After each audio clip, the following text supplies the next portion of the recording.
Sok szeretettel köszöntök mindenkit. Szerintem sokan nem ismertek, bemutatkoznék az életnek. Gábor vagyok, a Pünkösdi Egyháznak, a Reménység gyülekezetének a lelkipásztora. Most már 17. évet kezdjük itt Pécsen. Eredetileg egyébként Budapesten születünk feleségemmel együtt, minden rokonunk, családtagunk, ismerősünk, kutyánk, macskánk pesti. És egy meghívás alapján kerültünk ide a gyülekezetbe, korábban mint ifjúsági pásztor, aztán pár éven rá pedig mint lelkipásztorként szolgálok itt. És az elődöm, Kázmér Pali testvér, vitte hosszú-hosszú évtizedeken keresztül a gyülekezetet, körülbelül olyan 3-4-5 évvel végképp úgymond nyugdíjba ment, és viszem azóta, vagy visszük azóta közösen azért így a gyülekezetet, de mint vezető lelkész vagyok. Egy feleségű, 3 gyerekű, 3 lányom van, 15-17-19 évesek. Mire vagytok még kíváncsiak? Most kérdezzetek, mert aztán... Isten mit mondott nekem? Isten mit mondott nekem? Jó. Még csak annyit egy kicsit a megtérésemről. Idén februárban volt az az időpont, amikor elmondhattam, hogy most már többet éltem Krisztussal, mint Krisztus nélkül. 23 évvel ezelőtt tértem meg. Semmilyen egyházi kötődésem nem volt, nem voltam megkeresztelve se, templomba is, csak kiránduláskor mentünk el, osztálykiránduláskor, de nagyon távol állt tőlem egyébként maga a vallás, mert én nem találtam még igazából azt az Istent a nagyegyházakban, és itt most nem a nagyegyházakkal van gondom. Nekem hideg volt, hűvös volt, nem értettem, számomra nem feltétlenül az életet közölte, vagy azt az életet, amire én vágytam. És aktívan sportbarlangáztam 10 éven keresztül, azután már kinőttem a barlangokat, de azt mondhatom, hogy egy jó életem volt igazából.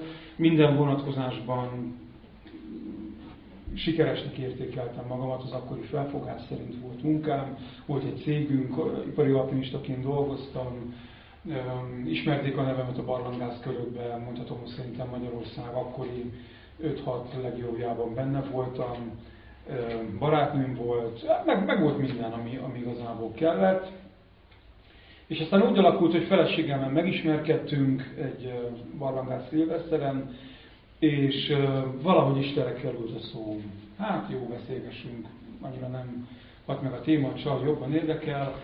És hát aztán eljutottunk odáig, hogy katona voltam egyébként akkor, hogy Budapesten elmentünk egy gyülekezetbe, ahová a nővére már járt, mert megtért előtte fél évvel.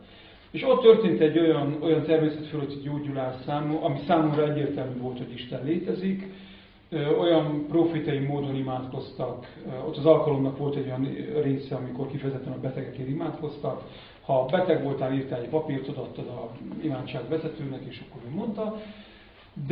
De amit ott elmondtak, hogy van itt egy fiatalember mostani életében először gyerekkorától kezdve bőrbetegsége van, megérintette az, amit hallott, kérjük, hogy Isten gyógyítsa meg, és hogy térjen meg. És hogy ott álltam, mondom, ezek itt rólam beszélnek, volt ott, mit tudom én, 100 ember körülbelül, mennyi az, aki fiatalember, helyből maradtunk 20-an, ki az, aki most van itt először, hát azt nem tudom, elfeleztem, maradtunk 10, ki az, akinek bőrbetegsége van, mondom, azért ez elég necces, tehát maradtunk mondjuk 2, még az ige is szólt, hát mondom, itt rólam van szó. És a végén kérdeztem, hát akkor még nem volt a sógornőm, te mondtad, hogy imádkozzanak értem, de hát ő nem is tudta, hogy milyen betegsége van, és valóban gyerekkorom, csecsemőkoromtól kezdve ilyen bőrekcímám volt, ami az egész testemet mindenhol kiütött rajta, mondták, hogy fehérje, meg anyatejérzékeny, de 20 évesen már nem sok anyatejet iszik az ember, és mondták, hogy tanuljak meg ebben együtt élni. A lényeg, hogy kérdeztem, hogy de akkor mi volt az egész? Tehát, hogy valaki így ennyire konkrétan értem imádkozzon, és mondták, hogy hát figyelj, hát Isten tudja, hogy mire van szükséged, szeretne megérinteni. Hát mondom, jó. Pláne benne, hogy körülbelül 2 hét múlva, talán nem tudom, fürdés közben vettem észre, hogy ami az egész testemet bevonította 23 éven vagy 21 éven keresztül, az nincsen. És hát mondom, hogy ilyen nincs, és mégis van. És én mondtam el a szüleimnek, hogy figyeljetek, elmentem egy templomba, imádkoztak értem, ami 20 éven keresztül ott volt rajtam, egyszer csak elmúlt. Hát mondom, én nem tudok nektek erre mit mondani, mint az, hogy Isten létezik. És hát onnantól kezdve igazából 2 évenbe telt, mire igent mondtam Istennek, és a legnagyobb problémám igazán, nagyon sokat vitatkoztam én a sógornőmmel, nagyon sokat kérdésemre nem kaptam választ, de igazából magam elől menekültem, a büszkeségem elől. Tehát, hogy belenézni abba a tükörbe, amit Isten elém akar tartani, hogy ez vagy valójában, mert egy dolog, hogy befelé mit érzek, és egy dolog, hogy befelé mit gondolok, hogy ki vagyok, és hogy mit mutatok kifelé, az úgy nagyon nem tetszett. És nagyon bántotta azt a fiatalkori büszkeségemet, férfiúi büszkeségemet, hogy nehogy már 23 évesen azt kelljen nekem mondani, hogy nekem Istenre van szükségem. Ez mennyire gáz már. Tehát ez úgy nekem, akinek sikeres, minden működik, minden, jól érzem magam a bőrömbe, és végül is 2 éven keresztül igazából menekültem Isten elől, hogy ebbe a tükörben ne nézzek bele. És aztán 2 év múlva azt mondtam, hogy rendben van, úgysem tudok elmenekülni, tehát nincs mese. Egyszer szembe kell nézni azzal, aki vagyok, egyszer ki kell mondanom önmagamra azt, hogy ki vagyok belül valójában, és akár tetszik, akár nem, de ez vagyok igazából. És nagyon sok kérdésre mondom, nem kaptam választ, de azt tudom, hogy egyetlen egy dolog bennem annyira mélyre gyökerezett, hogyha ebből az egész körforgásból, életből valamiféle kilépést szeretnék, akkor tudom, egyetlen egy megoldás, ez pedig Jézus kereszthalála. Tehát ez egy, amit megértettem egyébként 2 év vitatkozás után a sógornőmmel, hogy van megoldás, de ehhez Jézus kell. És nem akarom már nagyon részletezni, a lényeg, hogy elmentem ebbe a gyülekezetbe, egy szombati alkalmon volt ott evangelizáció, ott előre hívták az alkalom legvégül, hogy aki szeretne megtérni, az jöjjön előre, jöjjön le az első sorban. Előre mentem, mondtam, hogy én szeretnék megtérni, éppen beteg volt a lelkipásztor, mondták, hogy hát beteg, jöjjek vissza keddel. Mondom, hát mennybe menetel, most betegség miatt elmarad, hát mondom, nem mondtam, hogy és mi van, addig meghalok akkor, gáz. A lényeg, visszajöttem kedden, még mindig beteg volt, mondták, hogy nem baj, most már akkor fölmegyünk. Látják, hogy nagyon meg akarok térni. És a lényeg, hogy ott életemben először imádkoztam, saját szavaimmal elmondtam azt, amit erről az egészről tudtam, hittem, láttam, és onnantól kezdve tudom azt, hogy megváltott ember vagyok. És aztán egy másik történet már, hogy kerültem ide, egy másik történet, hogy lettem lelkipásztor. Hiszem azt, hogy mindenkinek az életében van Istennek egy erőteljes elhívása. Nem feltétlenül mindenki lesz lelkipásztor, nem feltétlenül lesz mindenki tanító, evangelista, és a többi, de hiszem azt, és nem csak hiszem, látom azt, hogy egyszer Isten ajándékokat osztott ki mindenkinek, és amiben feltalálod magad, amiben megtalálod magad, amire Isten alkotott igazából, abban leszel boldog. Nagyon sok mindent lehet csinálni, amit úgy gondolsz, hogy talán jó. De azt látom, hogy akkor fogsz boldog ember lenni, boldog férfi, boldog nő, hogyha felfedezed az, hogy ki vagy valójában, hogy kire alkotott meg téged Isten, és abban érzed, hogy otthon vagy, érzed azt, hogy szélesen csinálod, érzed azt, hogy szereted ezt tenni, sikereid vannak benne, eredményes leszel benne, és azt mondod, hogy a helyeden vagy. Ez egy nagyon jó állapot egyébként. Nem tudom, hogy éreztétek ezt már? Akkor tudod azt, hogy a helyeden vagy. Na ez az elhívás. Nem erről fogok beszélni, hanem a felfelé néző emberről, vagy a felfelé néző Krisztusról, és onnan szeretném folytatni Lukács evangéliumából egy picikét, illetve nem minden fogok majd felolvasni, hanem Pálnak a leveléből, a korintusi levélből, és csak meg is említem, akkor 1 Korintus 11.23-on pedig azt mondja, hogy itt ugye Pál már az úrvacsoráról beszél, Jézusnak a kereszthaláláról, és ha már itt úrvacsorázunk, illetve nagy péntek, meg nagy csütörtök volt az elmúlt napokban, azt mondja, hogy azon az éjszakán, amikor elárultatott, vette a kenyeret és hálát adva, megtörte, stb. Most csak az első mondatok, az első felét szeretném egy picikét gondolkodni róla hangosan, és veletek megosztani azt, amit én ebből tanultam. Engem nagyon-nagyon megütött ennek az egész mondatnak a szerkezete. Azt mondja, hogy azon az éjszakán, amikor elárultatott, hálát adott. És ez a kettő annyira üti egymást, hogy Jézus tisztában van azzal, hogy mi vár rá. Tudja azt, hogy ki az árulója.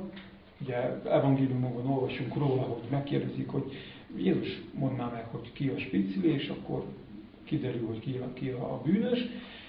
Tehát teljesen tisztában van. Előtte már jó néhányszor beszél arról, hogy az ember fiának Jeruzsálembe kell menni, meg fogják ölni, stb. Fel fog támadni. Tehát mindennel tisztában van. Nem egy zugójában rejtett dolog Jézus számára a holnap utánnak az eseménye. Teljes mértékben tisztában van. És tisztában van ezzel, azon az éjszakán, amikor elárulják, és mégis hálát ad. Az én olvasatomban azt gondolom, hogy itt jóval többről van szó, mint pusztán a páskának a megünnepléséről, hogy páska van, hát akkor hálát adunk, megtörjük fölfelé, nézzünk, és megtörjük a kenyeret.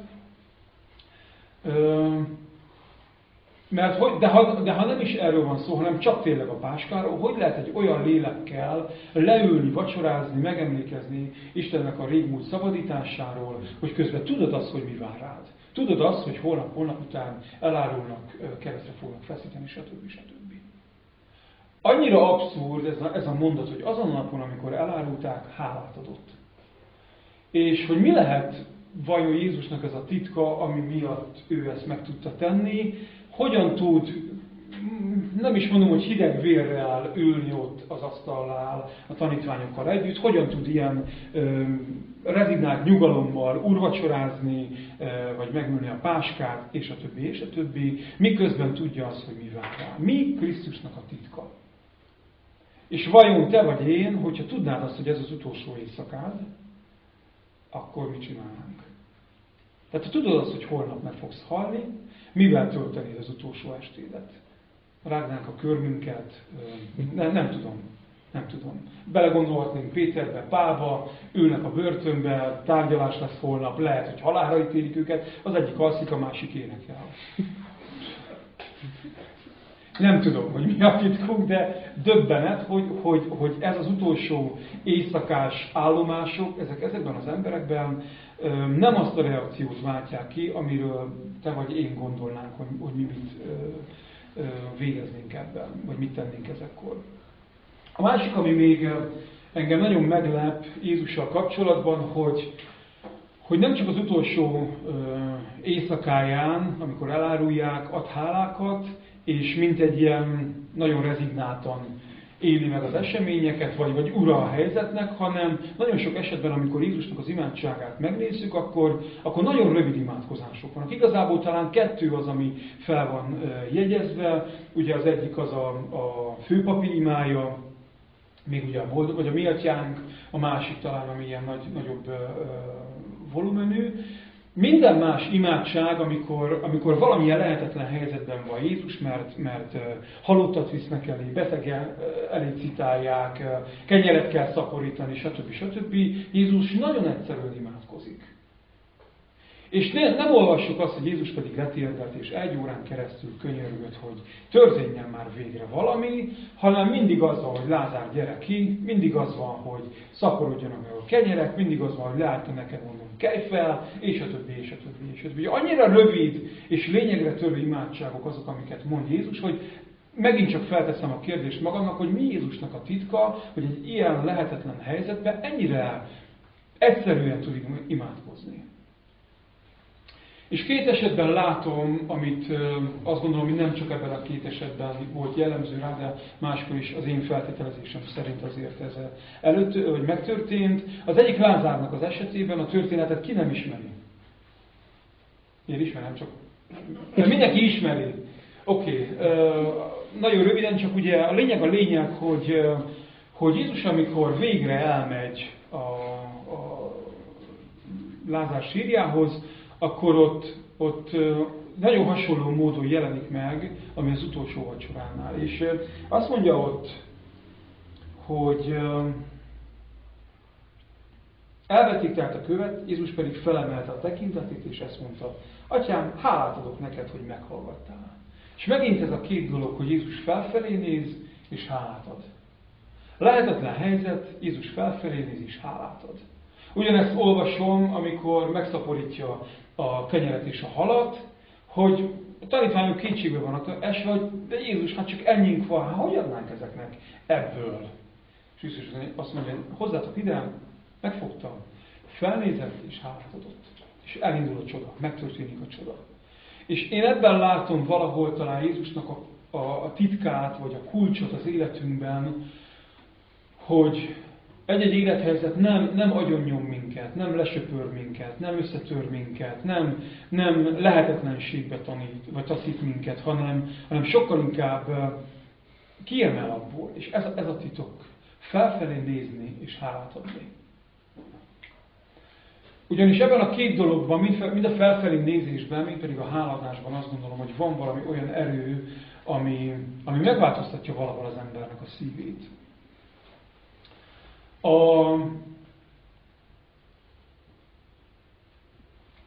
Amikor felfelé néz Jézus, és azt gondolom, hogy ebből kifolyólag ránk is igaz, akkor teljességében láthatjuk az Atyát. Amíg van egy problémád, általában is imádkozol, hogy szoktál imádkozni? Uram, látod ezt a munkanélküliséget, arra kérlek, hogy segíts ebben. Adj munkát, látod az anyagi problémáimat, arra kérlek, hogy segíts ebben, mert lenyom, mert a sárga csekek, mert a többi, stb. Látod ezt a betegséget, itt fáj, ott fáj, amott fáj. Tehát mi, amikor imádkozunk, nagyon sokszor azt látom, hogy a lehetetlen helyzetekben lefelé nézünk, és annyira koncentrálunk a köldökünkre egyébként, hogy minden ott van, minden problémánk ott van valahogy. És egy ilyen köldöknéző állapotba kerülünk, és minden, figyelj csak meg egyébként, amikor imádkozol, nagyon sokszor minden az imádságban erről a problémáról szól. Akkor nincs kedved egyébként másért sem imádkozni, így van, őszintén. Akkor nem jut eszedbe Jeruzsálem békesség, hogy na még ezért kéne imádkozni, nem jut eszedbe a főnököd, az anyósod, a stb. Pásztorod. Mert akkor minden erről szól. Akkor valahogy így belesűrűsödik minden. A lelked nincs jól, rossz kedved van, morcos vagy. Ahogy beszélek magamról, jó? Tehát ti biztos nem ilyenek vagytok. Én ilyenkor morcos vagyok, rossz kedvű vagyok, fókuszálok nagyon egy-egy dologra, és nehezen tudok egyszerűen fölülemelkedni. És Jézus, amikor felemeli a tekintetét, amikor azt mondhatná, hogy nézhetném a problémát, hogy csak ennyi halunk van, csak ennyi kenyerünk van, Lázár meghalt, hát így járunk, viszünk majd virágot, meg mit tudom, november 1-én majd eljövünk megint meglátogatni. Tehát, hogy nem erről szól Jézusnak az élete, hanem valamit csinál, elkezd felfelé nézni. Nézhetni a problémára, de azt mondja, hogy nem. Én felfelé akarok nézni, nem a problémára akarok fókuszálni, hanem arra, aki meg tudja oldani a problémát. Felfelé néz Jézus, és azt gondolom, hogy látja az Atyát teljességében. És innentől kezdve megváltozik minden. Hogy nem a probléma van középpontban, hanem sokkal inkább az Atya. A másik, amikor megtörténik ez a felfelé nézés, akkor valahol, és a hálaadás is egyébként, akkor valahogy az arányok megváltoznak. Az a probléma, ami addig úgy érezted, hogy agyon fog nyomni, az hirtelen megváltozik, és azt mondod, hogy ez nem is akkora probléma. Vagy rájössz arra, hogy valakinek sokkal nagyobb problémája van. És lehet, hogy a végén azt mondod, hogy mégis fárasztom ezzel az egészen Isten. Hát én is meg tudom kvázi oldani, mert itt vannak a jó gondolatok a fejembe, és megoldod. Amikor felfelé nézel, egyszerűen megváltoznak az arányok. A lehetetlenből hirtelen lehetségesé válnak a dolgok, nem? Azt mondod rá, hogy nem is biztos, hogy ez akkora gond. Nem is biztos, hogy akkora ez a probléma. A súlyok, az arányok valahol más megváltoznak, hogy nem fogja lehúzni annyira a szívedet, hanem azt fogod rá mondani, hogy igazából ez talán nem is akkora nehézség vagy kihívás. A hitetlenségből hirtelen hit lesz. A reménytelenségből hirtelen remény lesz. És azt mondod, hogy azért bízunk az örökkévalóban, hogy meg fogja oldani ezt a dolgot. Értitek, hogy amikor felfelé néz az ember, akkor mennyi minden változik meg a perspektívájából. Akkor hirtelen abból az egy piciny, ami egyébként nem feltétlenül piciny dolog, de abból a dologból hirtelen valami kitárul, valami sokkal nagyobb kezd el bejönni az embernek az életében. És ez a sokkal nagyobb, az Istennek a jelenléte, egyszerűen felülírja a dolgokat. És ennek a következménye a hit, ennek a következménye a reménység, ennek a következménye a megoldás maga.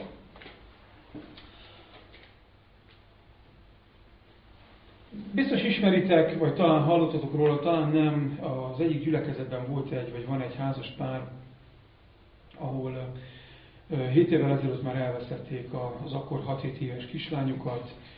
Aztán született egy másik kislányuk egy genetikai betegség kapcsán, és most az elmúlt február-március környékén kórházba került megint ez a második kislányuk, aki szintén 6-7 éves volt, és a lényeg, hogy sajnos hosszú tusakodás után, de mégis elhunyt ez a kislány. És a szülőházas pár egy Facebook oldalon vagy csoporton belül folyamatosan minden nap leírták, hogy ők mit élnek át ebből az egészből. És én minden nap, amikor olvastam, egyszer összeszorult a torkom, akinek 3 lánya van, hogy én mit csinálnék ebben az egészben, és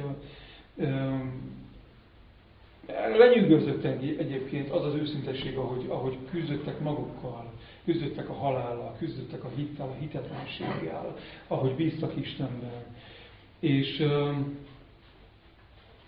És volt egy mondat, ami engem nagyon-nagyon megragadott ebben az egész harcban. Azt mondja, hogy elkezdtünk máshogy gondolkodni erről az egész helyzetről. Nem azt írták, hogy mindegy, hogy mi lesz már ennek a betegségnek a kimenetele, hanem azt mondták, hogy elkezdtünk a gyógyulásról levenni a fókuszunkat, és elkezdtünk fölfelé nézni, elkezdtünk Istenre tekinteni. És elkezdtük meglátni, hogy amíg csak egy dologra tekintünk, és csak a csodát várjuk, csak a gyógyulást várjuk, addig igazából magunkat szűkítjük be ebbe a töltsérbe. Mert mindenáron azt akarjuk, hogy gyógyuljon meg, és a többi. És amikor azt mondták, hogy mi van, ha Isten ebben valami sokkal többet szeretne kihozni, mi van, ha Isten nem kifejezetten csak a csodát akarja elhozni az életünkben, hanem valamire megnyitni a szemünket, a szívünket. Valamire, hogy felfelé kezdjünk el tekinteni, és valami sokkal többet lássunk meg Istenből, mint pusztán az, hogy átéljük a csodát. És minden tiszteletem az övék, és mindenki meg ők róla győződő, valóban szerettük volna, ha ez a kislány meggyógyul. És nem így alakult, és én azt láttam, ahogy később magánlevelezést folytattunk egy kicsit ebben a sráccal, és én leírtam nekik, hogy nézd, ti már győztesek vagytok. Volt egy mondat, amiben azt írta le, hogy úgy néz ki, hogy vesztettünk. És akkor engem az úgy nagyon szíven ütött, és megírtam neki, hogy figyelj, én azt gondolom, hogy ti már rég győztetek. Azért, mert a hiteteket megtartottátok. És Jánosnál azt olvassuk, hogy ki az, aki legyőzi ezt a világot. És mi az, ami legyőzi ezt a világot, hanem a mi hitünk. És mivel megtartottátok a hitet, mivel már a második lányotokat veszítettétek el, és még mindig bíztok Istenbe. Mi ez, hanem a győzelem? Igen, a szülői szív a csodát várná. A szülői szív azt mondaná, hogy bárcsak feltámadna a kislány, vagy bárcsak meg se halt volna. Bárcsak elmúlna minden genetikai rendellenesség, és mégis veszítettek valamit fizikai részről, de nyertek valami sokkal többet. Mert egyszerűen megtanultak a lefelé nézésből fölfelé nézni. A fölfelé nézésnek is egyébként lehetett volna az eredménye, hogy ez a kislány meggyógyul. De nekik itt Isten valami más tanít ebből az egész helyzetből. És most ebben nem akarok belemenni, hogy miért történt így, stb. Biztos vagyok benne, hogy Isten jó Isten, és hogy nem a halálnak az Isten, hanem az életnek az Isten. De hogy mit tanulhatunk egy-egy dologból. És hála Istennek azt mondom, hogy mi nem vagyunk ebben a helyzetben, vagy én legalábbis nem éltem meg ilyen dolgot, és nem is tudom, hogy mit tennék. De én azt tanultam ebből az egészből, hogy megéri egyszerűen felfelé nézni. És hálát adni. Nem azért, mert bajban vagyunk, nem azért, mert nehézségeink vagyunk, nem azért hálát adni, mert éppen nincsen pénzed befizetni a sárga csekket, nem azért, mert Lázár éppen meghalt, és Jézus nem azért ad hálát, hanem miért ad hálát? Uram, én mindig tudtam, hogy meghallgatsz. Most itt azért a körülöttem lévők miatt, és kicsit imádkozom, hogy ők is higgyék már el, hogy tényleg meghallgatsz. És Jézus már úgy megy oda, hogy tudja, hogy kicsoda Isten. Nem ott kezd el a problémára fókuszálni, nem ott kezd el eszébe juttatni valahogy, hogy valójában tényleg lehet, hogy Isten mindenható, lehet, hogy Isten az életnek az ura, hát akkor imádkozunk, hát ha Lázár feltámad. Tehát, hogy nem Lutrira megy, nem 19-re lapot húz, hanem 2 ász van a kezében. És tudja azt, hogy kicsoda Isten. Értitek? Én ebben látom valahol Jézusnak a titkát, a kulcsát, hogy ő már tisztában van avval, hogy kicsoda Isten. Már tudja azt, hogy kicsoda az örökkévaló. Már tudja, hogy milyen hatalommal rendelkezik. És amikor eljön a helyzet, ott már csak ki kell mondani azt, hogy Uram, legyen meg, történjen meg, gyere ki Lázár, osszátok szét a halat meg a kenyeret, és a többi, és a többi. Azt mondja Pál, szeretném felolvasni Efézus 1-ből 15-23,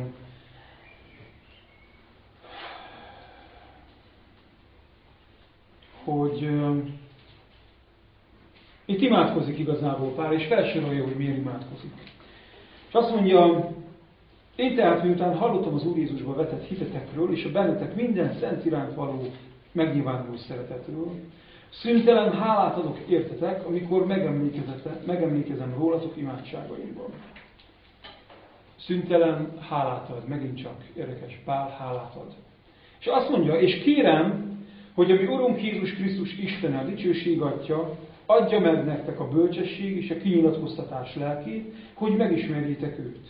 És világosítsa meg lelki szemeteket, vagy szellemi szemeteket, hogy meglássátok, milyen reménységre hívott el minket, milyen gazdag az ő örökségének dicsősége a szentek között, és milyen mérhetetlen nagy az ő hatalma rajtunk hívőkön, mint hogy hatalmának ezzel az erejével munkálkodik a Krisztusban, miután feltámasztotta őt a halálból, és jobbjára ültette a mennyekben, és a többi, és a többi, és a többi. 3 dolgot látok én itt, amiért Pál imádkozik. Azt mondja, hogy azért imádkozom, hogy ismerjétek meg, hogy kicsoda Isten. Hogy bármi is jön az életetekben, az ne elsodorjon titeket. Bármi is történik veletek, és lehet, hogy a kislányotok lesz beteg, és kórházba kell kerülni, vagy bármi, kitör a 3. világháború, hogy tudjátok, hogy kicsoda Isten. Hogy ne akkor kezd el azon gondolkodni, hogy jó ég bajban vagyok, kicsoda Isten. Ebben vajon Isten tud-e segíteni? Hanem legyen az emberben egy kijelentés arról, hogy kicsoda az örökkévaló. És Pál azt mondja, azért imádkozom, hogy ismerjétek meg, hogy ki ő. Lenyűgöző, azt mondja, kérem, ami Urunk Jézus Krisztus Isten a dicsőség adja meg nektek a bölcsesség és a kinyilatkoztatás lelkét, hogy megismerjétek őt. Ugyanis az Istenről alkotott kép és ismeret az, ami hitet hoz, ami reménységet hoz, és ami megoldást hoz az embernek az életében. Nagyon sokszor mi az, ami betemet minket egy-egy körülményben, egy-egy kihívásban? Én azt gondolom, meg látva embereknek az életét, meg a magam életét, hogy nagyon sokszor nem hiszem el azt, hogy Isten ebben tud cselekedni. Van róla a fejemben egy kép. Van egy képem Istenről, hogy kicsoda. És még talán tanítok is róla, de legbelül a szívemben nem lett még kijelentésé. És itt azt mondja, hogy adja a kijelentés lelkét, hogy így ismerjétek meg őt. Hogy nem fejből, hanem valahogy a szívetekből tudd, hogy kicsoda Isten. Tudj felfelé nézni, hogy amikor a problémáról elveszed a tekintetedet, akkor azt láss, hogy egyszerűen Isten elkezd cselekedni. Másik dolog, hogy azért imádkozik Pál, világosítsa meg a lelki szemeteket, legyen róla egy látásotok, egy elképzelésetek, egy víziótok, egy kijelentésetek, milyen reménységre hívott el minket, Isten milyen gazdag az öröksége és dicsősége a szentek között. Mi a jövőd? Azt mondja Pál, azért imádkozom, nem csak, hogy megismerd Istent, hanem, hogy legyél tisztában abban, hogy milyen jövő vár rád. Hogy Isten hova hív el. Nagyon sok embernél látom azt, hogy egyszerűen azért nincs életkedvük, mert nincs jövőképük. Nagyon sok ember nem találja a helyét ebben a világban, mert nincs célja. Miért keljek fel holnap az ágyból? Miért menjek be holnap dolgozni? Persze ki kell fizetni a számlákat, de azon kívül egyébként semmi más nem motiválja. Tudom, hogy ti nem voltatok még így, de higgyétek el, láttam már olyat, hallottam olyanról, aki látott valakit, aki hívőként egyszer így gondolkozott, hogy egyszerűen elveszítjük a jövőképünket, és nincs bennünk a holnapra, a holnap utánra való erő, reménység, és És azt mondja Pál, én azért imádkozom, hogy ismerjétek meg. Legyen a szívetekben erről egy kép, hogy mi az a jövő, amire Isten elhívott minket. És ez nem csak a menny, az fantasztikus. Egyébként ezt el sem tudjuk képzelni, hogy arról írő, amit a szem nem látott, fül nem hallott, na olyat készített az Úr. Tehát még a legvadabb álmaiban sem láttad még a mennyet valójában, mert Isten valami sokkal fantasztikusabbat készített el. De hogy itt a Földön már van jövőnk, van holnapunk, van cél, amiért föl tudsz kelni, amiért el tudsz indulni, amire azt mondod, hogy ma igenis akarom Jézust képviselni ebben a világban. Mert tudod azt, hogy a jövőd az egy jó jövő. Jeremiásnál mondja egyik kedvenc igém, hogy nem az az én tervem veletek, hogy elpusztuljatok meg, Babilonba temessenek el titeket, hanem egy kívánatos jövőt szeretnénk nektek adni. Olyan jövőt, amit mások néznek, és azt mondják, hogy ez a jövő nekem is kell. És mondja mindezt egy fogságban lévő népnek egyébként, akik idegenek között vannak, bálványimádók között vannak, hamis istenek között vannak, mindenféle egyházi, liturgikus dologtól távol, a templom lerombolva, és mégis azt mondja, hogy na ez a jövőtök. Nem ez, hanem ebben a környezetben van valami jó jövőtök. Sőt, egy másik helyen azt mondja, imádkozzatok a városért, amivel fogságba vitettetek. Mert ennek a városnak a jóléte az attól függ, hogy ti hogy imádkoztok, és ettől függ a ti jólétetek is. És gondold el, és ezt mindezt még mondja, hogy ja, egyébként 70 évet fogtok itt maradni. Hát hosszan kell majd imádkozni, de hogy tegyetek bele valamit. És mi az, ami ezt a népet tényleg arra ösztönzi, hogy imádkozzon ezért a városért. Ha nem az, hogy van egy ígéret, hogy 70 év múlva vissza fogtok jönni. És a templom felépül, és a többi, és a többi.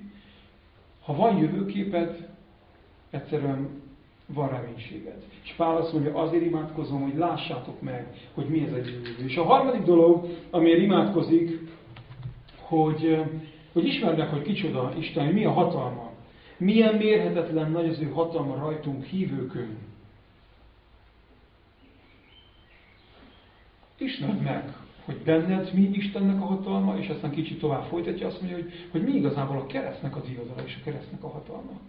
Ismerd meg azt, hogy az a hatalom, amely feltámasztotta Jézust a halálból, az benned is ugyanúgy elérhető és munkálkodik. Az benned is ugyanúgy ott van. Ez nem csak Jézusnak egy ilyen privilégiuma, hogy hát persze az Atya őt feltámasztotta, mert mégis ezt szerette a fiút, hát persze. De azt mondja itt Pál, itt az Efézusi levélben, azt mondja, hogy milyen mérhetetlen nagy az ő hatalma rajtunk, hívőkön, bennünk, hívőkön, velünk, hívőkkel, és lehetne sorolni bármilyen fordítást igazából ezzel. Egyszerűen azt mondja Pál, ha ezt a három dolgot valahogy megértitek, hogy kicsoda Isten, hogy milyen jövőt tervezett, és hogy mennyire hatalmas Isten, ez egyszerűen segít téged abban, hogy felfelé kezdj el nézni. Segít téged abban, hogy elkezd valahogy másképp látni a körülményeidet. Segít téged abban, hogy valahogy többet lássál, mint amit egyébként elképzelsz a holnapodról. Ha kiosztanánk mindenkinek egy 36-os színes ceruza készletet, az a kérdésem most feléd, hogy milyen színre színeznéd ki a jövődet. A jövődet ki kéne színezni, vagy egy színt kéne meghatározni, milyen színű lenne a jövőd? Piros. Piros. Valakinek piros? Csak egy szín. Zöldes-kék. Zöldes-kék, sárga. Nekem nagyon színes lenne. Nagyon színes. Csak Csak egy szint. Nagyon érdekes, hogy lehet, hogy valakinek ez sötétkék, barna, fekete, hívőként. Mert egyszerűen nincs ez a jövőkép. És én arra kérlek téged, hogy bántorítalak igazából, hogy akár minden nap nyugodtan, de tedd fel magadnak ezt a kérdést, hogy milyen színű a jövő. És ha látod, kezd elszürkülni, akkor kérjél azért is az örökkévalótól, meg kérjél új színeket, hogy valami más legyen. És igen, egyébként nagyon sokan színpompás jövőben gondolkodunk, de van úgy, amikor egyszerűen úgy beszürkül minden. Be is szürkül, meg be is szürkül minden, és nem látjuk azt, hogy mi vár ránk. Szeretteim, eszünkben kell tartani ezt, hogy kicsoda Isten, mi az ő hatalma bennünk, és hogy milyen jövő vár ránk. Ez a felfelé nézésnek a kulcsa, azt gondolom. Jézus bajban, nem ő van bajban. Jézus problémák érik, vagy problémákba kerül, élethelyzetekbe kerül, és azt mondja, hálát az is felfelé néz és hálát. Azon a napon, amikor elárulják, hálát az is felfelé néz. Fantasztikus ez a mozdulat, hogy egyszerűen felülemeli Jézust minden fölé. És még egy dolog, ami ebben segít, ami igazából az úrvacsora után, vagy az utolsó vacsora után azért pár órával megtörténik már, hogy Jézusnak ez a felfelé nézése és hálaadása, ez le van csekkolva. Eljön a Getsemáni kertje, eljön a szenvedésnek a pillanat, amikor lelkében kell megharcolni ezt, és Jézus ki tudja azt mondani, hogy ne az én akaratom legyen meg, hanem a tiéd. És azt gondolom, hogy a keresztnek ez az egyik legnagyobb győzelme, a másik a fizikai halál és a fizikai szenvedésen való győzelem, de nagyon-nagyon sok dolgunk igazából fejben dől el. Én azt gondolom, hogy úgy látom inkább, hogy az egész életünkben zajlik egy harc. Valaki ezt szellemi harcnak mondja, én inkább lelkinek mondanám. Szerintem a lelkünkben van, vagy a lelkünk ért, és a lelkünkben van a legnagyobb harc. Nem a szellemünk, hogy halott vagy él, hanem hogy mit döntesz. Hogy a lelkedben az érzelmed, az érzésed, akaratod, döntéseidbe oda hívod be Krisztust. Vagy pedig mész magad feje után. Az is egy akarati döntés, csak hogy ki lesz benne az Úr. És Jézus, ha lehet azt mondani, könnyebb dolga lett volna, ha semmiről nem tud, az hirtelen elraboljuk és keresztre feszít. És azt mondja, hogy oké, hát most már ez van, de hogy Jézus elmegy addig a pontig, hogy tud mindenről, és hogy a lelkében győz. És ez a legnagyobb győzelem. Hogy Jézus ki tudja azt mondani, hogy annyira nem akarom ezt a pillanatot, annyira rettegek, hogy mi az, amit vár rám, de legyen meg a te akaratod. Ha lehetne, múljon el tőlem minden, de mégis. És ezt háromszor küzdi meg, háromszor harcolja meg, ez a felfelé nézésnek azt gondolom az egyik legnagyobb eredménye. Jézus felfelé néz, hálát ad, és amikor eljön az a pillanat, amikor ő van bajban, idézőjelbe téve, akkor tényleg győz. Akkor valójában a lelkében. És a harmadik imádkozás után ez megint csak szinte visszatér Jézusnak ez a fajta rezignált hidegvérűséggel. Föláll, eljött az óra, menjünk. És hogy onnantól kezdve nincs kérdés, onnantól kezdve csak hallgatás van, onnantól kezdve csak mint bárány áll a nyírói előtt, a kivégzői előtt, imádkozik azokért, akik megfeszítik őt, és a többi, ismerzik a történetet. Én azt mondom, hogy ez valahol a felfelé nézésnek az egyik kulcsa és eredménye. Szeretteim, az a jó hírem, hogy lesznek még élethelyzetek, amikor felfelé kell tekintenünk. Nem hallottam a kitörő ámen. De nem ez a jó hír, az a jó hír, hogy van megoldás. Az a jó hír, hogy Isten készen áll, harcol értünk, az a jó hír, hogy Isten egyszerűen adja magát abba bele, hogy egy-egy szituációból tudjál te is felfelé néző emberré válni. Van otthon egy Herendi manufaktúrának egy szobra, valami régi örökségünk, valamikor a 30-as években készítették, egy Krisztus szobor, az a cím, hogy az álló Krisztus, és nagyon egyszerű fehér szobor, Jézus áll és fölfelé néz, és én ezt elkereszteltem a felfelé néző Krisztusra, nem álló Krisztusra, hanem a felfelé néző Krisztus, és számomra innentől kezdve valahogy új és új értelmet nyer maga a szobor, meg ez az örökség, hogy azért ebben lehet, hogy több van, mint pusztán egy szobor és egy örökség, hogy számomra tanítás az, hogy Jézus felfelé néz. És én teljes szívemből kívánom, hogy legyetek felfelé néző emberek. Akik lehet, hogy tudják, hogy mivel vannak benne, de egyszerűen sikerül a fókuszukat, a szemüket levenni az adott dologról és felfelé nézni. Te és én és mindannyiunk gazdagabbak leszünk azon keresztül, amikor a felfelé nézésből Istennek egy új oldalát kezdjük el megismerni. És még egy utolsó gondolat erről a beszűkített dologról, hogy amikor csak egy dolgokra akarunk fókuszálni, hogy Isten így oldja meg az életünket, akkor sajnos vele együtt egyszerűen kizárunk 1000 másik nagyszerű megoldást Isten részéről. És annyira vakokká tudunk lenni, hogy nem találunk nem is látjuk meg, hogy Isten valami más szeretne. Annyira egy dologra fókuszálunk, hogy elmennek mellettünk talán események, lehetőségek, amit egyébként Isten készített el, csak mi arra gondolunk, hogy na ez így. Egy példát volt egy barátom, vagy most is barátom, hosszú éveken keresztül együtt szolgáltunk, és akkor volt ő 20 pár éves, és a párválasztás nagy kihívása előtt volt, és volt egy lány, aki nagyon tetszett neki, már szerelem is volt, már minden volt, csak meg kijelentés nagyon nem volt, meg igen a lány részéről, ez volt egyébként a legnagyobb gond az egész történetben, és egy éven keresztül küzdöttek, és úgy a lányban egyébként lett volna hajlandóság, de azt mondta, hogy nézd, én még nem érzem magamban ezt a nagy igényt Istentől, ezt a zöld lámpát, hogy menjen a dolog. Addig valahogy én ebben nem akarok nagyon belefolyni. És elmentünk együtt, szolgáltunk egy másik gyülekezetnek az ifjúságában, és amikor eljöttünk, így mondtam neki, hogy figyelj Feri, látod ezt a lányt, hogy nézett rá? Nem. Mondom, figyelj, arra vár, hogy megkérdekezik, de hogy is nem hülyéskedjél. Jó, nem. És aztán valahogy csak úgy alakult, hogy elültettem a bogarat a fülében, és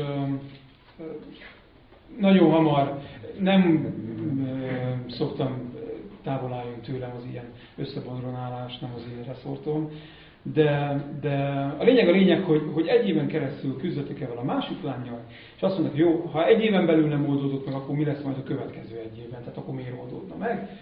És hirtelen lehullott a hályog a szeméről, elment a lány, és csak észrevette, hogy tényleg az a lány úgy néz rá, hogy stb. És a lényeg, kiderült már később, hogy ahogy beszélgettek, az volt egyébként boldog férj és feleség, hogy 20 éve ők is most már,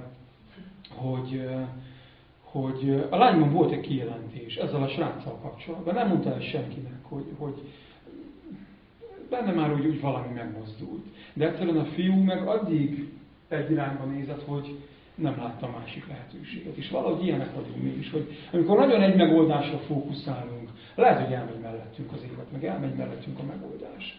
Én arra bátorítanám titeket, szeretteim, hogy legyetek felfelé néző emberek, mert kinyílik egyszerűen a világ, kinyílik Istennek a tárháza, a megoldása, nagyon-nagyon sok minden.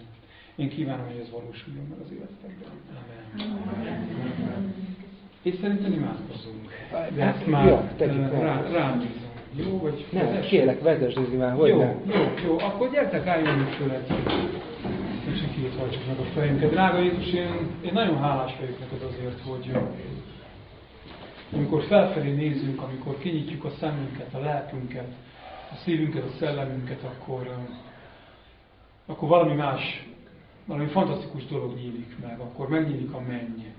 Amikor felfelé emeljük a fejünket, a tekintetünket, amikor felnézünk a keresztre, felnézünk arra, hogy kicsoda Isten, felnézünk arra, hogy micsoda a keresztnek a hatalma és ereje, amikor felfelé nézünk és meglátjuk a jövőnket, hogy hová tartunk, hogy mi az a nagyszerű hely, amit elkészítettél számunkra, Uram, akkor vele együtt megváltozik minden.